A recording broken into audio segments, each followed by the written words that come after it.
साम्राज्य न्यूज, सामान्यांचा असामान्य आवाज.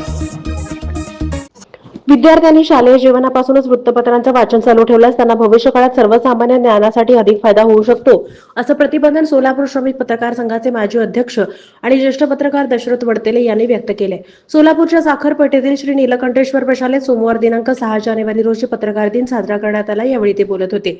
श्री नीलकंठेश्वर शिक्षण संस्थेचे अध्यक्ष भास्कर आडकी हे कार्यक्रमाच्या अध्यक्षस्थानी होते, तर सचिव रवी नादरगी यांचीही उपस्थिती होती.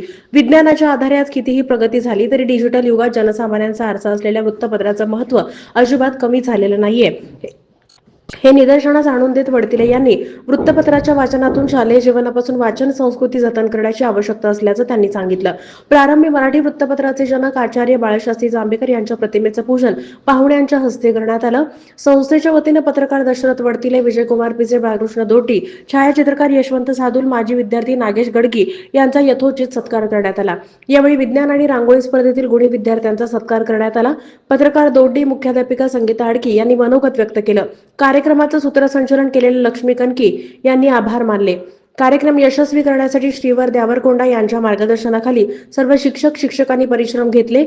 या शाळेत इतर विशेषासोबतच पत्रकार दिन साजरा केल्याबद्दल सर्व पत्रकारांनी संस्थेचे कौतुक केलं.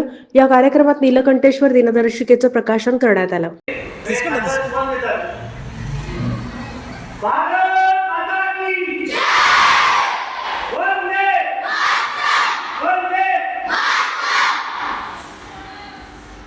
उपस्थित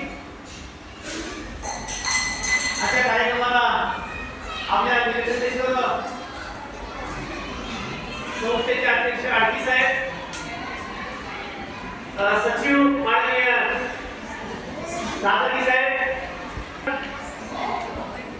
त्याचबरोबर ज्यांच्याबरोबर मी कॉलेजला एकत्र शिकलो आणि 25 वर्ष पत्रकारिता केली ते आदर्श पत्रकार माझे मित्र विजयकुमार पिसे,